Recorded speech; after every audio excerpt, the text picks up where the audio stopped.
So if anybody's in here, I've just come on live to answer any questions for anybody, any of the followers that have chronic illnesses.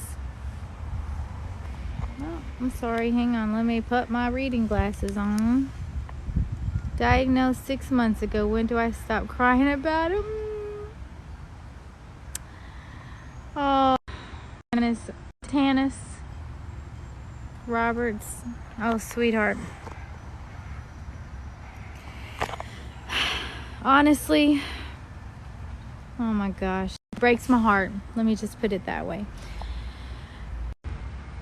It is going to be a roller coaster. I'm not going to lie to you. It's going to be a roller coaster. It's going to be, are you in the relapse? Are you relapsing remitting? Did they diagnose you with relapsing remitting? You're gonna have times where you feel like you're absolutely normal, where everything is, it feels like you're back to yourself. And then you're gonna have times when you don't feel well. The number one thing that I can tell you that I learned throughout the years is that don't resist. Don't resist, don't fight it, because it turns an anthill into a mountain. And I know that has to be hard, because wrapping your brain around not resisting an illness, understand that everybody has something. Everybody has some type of struggle in their life, whether it's an illness, a loss of someone, a death of a dog, financial struggles. But the more that we resist it, the more that it seems like it's bigger. So give yourself permission to just not be well, to rest. Give yourself permission to tell others that you're just not doing well today, and just rest. Let go. Take deep breaths. Do a lot of meditation and breath work. And yes, I'm not gonna lie to you. There's gonna be days when it feels like the Mack truck just freaking ran over you.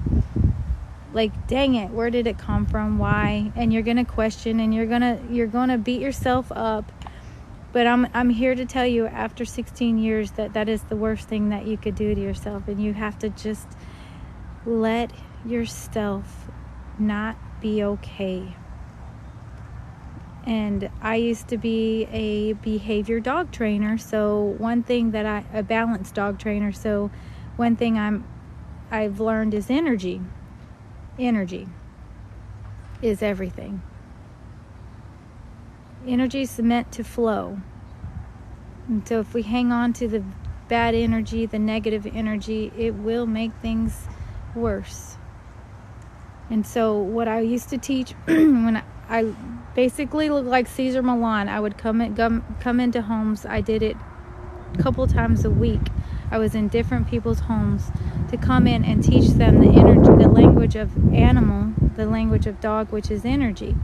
So I always say people struggle with walking their dogs. I say tension causes tension. If you are tense and you have anxiety, or you're nervous and you're anticipating, then you are in a tense energy, and the dog feels that. So when you're tense, the dog's going to be tense. So let go, release, let go of the tension, stop fighting it.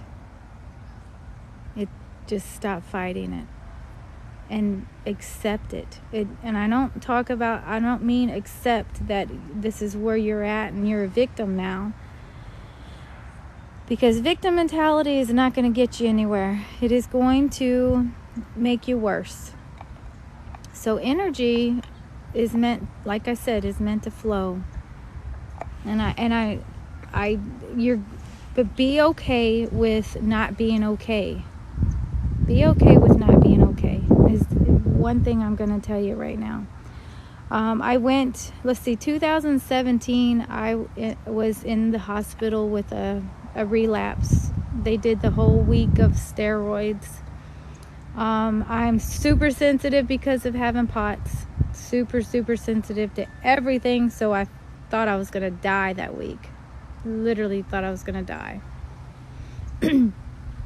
But I don't know if it helped me or if it made me worse. Honestly, I cannot tell you. But I went into remission for a little while, but I'll tell you, I have really worked hard at being more natural. I don't take any drugs.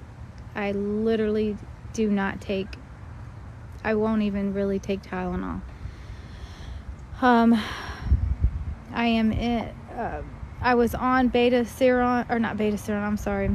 beta blocker for the POTS, the autonomic dysfunction, for a long time to keep my heart rate down so that I can at least function daily. But other than that, I don't take anything. I live in Southwest Florida. We ended up experiencing a red tide, which algae bloom in the waters of the Gulf of Mexico, and it was a severe one. It lasted for like 6 months. It is neurotoxin, so it kills a lot of marine life. Literally, we watched thousands and thousands of fish die right in front of us. So in the air, it releases the neurotoxin in the air, and anybody with an inflammatory disease, autoimmune disease, can be affected. I didn't know that. I had no idea. We're a military family that retired out of Kentucky, and we moved here to Florida because we do a lot of fishing, and we decided to check out the saltwater fishing. So anyways, I'm now about red tide, and I realized that I started getting really sick, so I ended up with a flare-up. I ended up in a relapse because of the red tide. I know for a fact. I mean, it happened. It just happened, and I knew something was happening to my body. But anyways, now I'm in a pretty long relapse, and my left side is not feeling the way that it usually does. My whole left side, from my ear down to my pelvic, it's going down into my left leg. So I'm really off balance. I'm in a brain fog, big time. But I've had a lot of beautiful, beautiful times. I stay active as possible. I still go out. We go out on the boat. We go out on our kayaks. Right now my husband puts me on his paddleboard, and he does all the paddling, and I just hang out with him. But we do a lot of content creating with fishing on our other TikTok, which is Real Meditation, REEL, Real Meditation. And that keeps me busy. And that's one thing I'm going to tell you, just stay as active as possible. Keep your mind going forward. That is the best thing that you could do for yourself, is to keep your mind active, keep moving forward. When you don't feel well, be okay with it. And the people around you, that is very important. Your support system is super important. And another thing I'm going to tell you, get rid of anything possible that you can that is negative energy. Anything that is negative energy. Be calm, as stress-free as possible.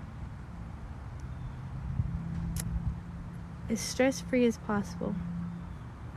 Whatever you have to do to maneuver that, because a chronic illness feeds off of stress. It will literally stay and be harsh on you if there's a lot of stress in your life. Negative energy needs to go. And I get it, because I was in an abusive relationship for marriage when I was first diagnosed. And as I was living through this illness, I began to heal. All right, I'm going to accept Parker, and I'm going to see if maybe they need help with something. Oh, sorry. I didn't accept it fast enough. And if Parker are asking to talk about chronic illness or multiple sclerosis, then we can talk. We can do a double chat. But Tanis, if you want to, is there any other questions? I know I just rambled on, but is there any other questions that you have for me?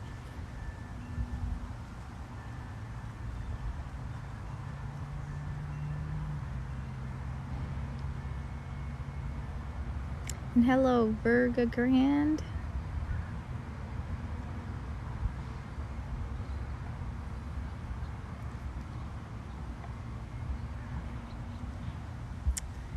Oh, Canada.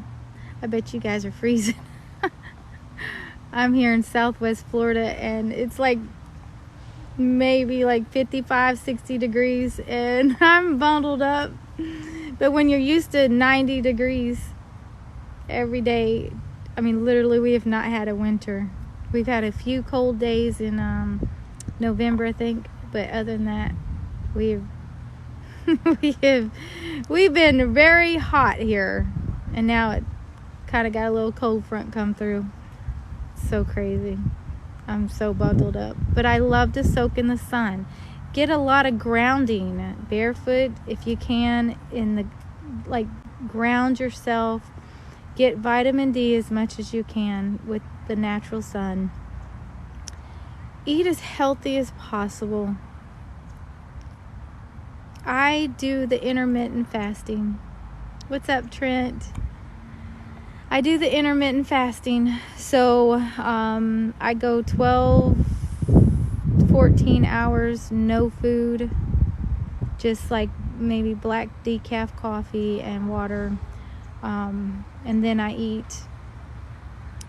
That has helped my digestion system so much, because I really honestly believe my digestion system just does not digest. So food is still in there forever, it seems like.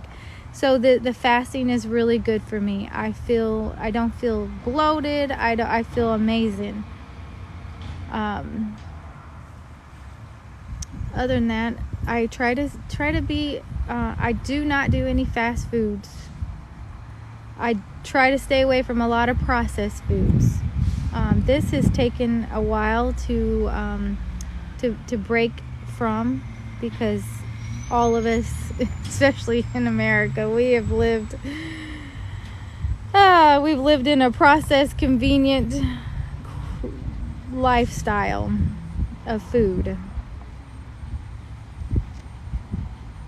But I am in here to help anybody out with chronic illness. I was diagnosed 16 years ago, August of 2005. I'm thinking that's 16 years, with multiple sclerosis. And then in 2007, I was diagnosed with POTS, which is post-oral orthostatic tachycardia syndrome. Our garbage people are coming by, so that's kind of making some noise. And the POTS came on, I know now, from an experimental drug that I took for MS. It came on pretty much right away, so I knew it was from that. But I had an adverse reaction to it. I don't do good with pharmaceutical medicines. And I'm going to talk about this for a second. I will not, and no one ever will, ever convince me to take any more pharmaceutical drugs, especially experimental drugs. I cannot do it. My body is so sensitive. I worked very hard, very long to heal from the last one that happened to me. I was bedridden, completely bedridden. I had my ass wiped by my husband at the time. I was very sick from an experimental drug. And I will never, ever put anything like that in my body again. So, yes, I am speaking of what people are calling the jab. Will not ever happen. I am one of those very rare cases that cannot do it. And I just wish people were out here understanding more. Not everybody's like you. We need to be more compassionate about these situations and stop being so hard-fisted about everything. Not everything fits in a box. Not everyone fits in your box. And I know I'm rambling on about this, but maybe somebody's listening. So hello from the rare side of this, what is happening to our society that most people aren't thinking about. If anybody wants to discuss that, we sure can. I am open to anything. Except that. No, I'm kidding. Still open to anything, but I have an experience that has told me over and over the body is super sick, and it does not function on things that most people can handle.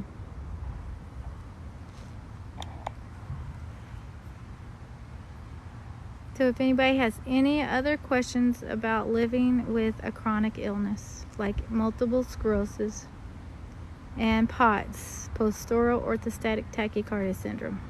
That's a mouthful. But it's your automatic system. It runs your heart rate, your blood pressure, your digestion system, your respiratory, your temperature control, basically your automatic system. Laughter's medicine, so I do a couple of goofy videos about MS. But I also have some serious ones. And then my husband's super amazing. I have a soul tribe, literally a soul tribe that I am so blessed beyond. I am super blessed in the middle of struggling with a chronic illness. It's amazing to me. I absolutely love my life. I love my soul tribe.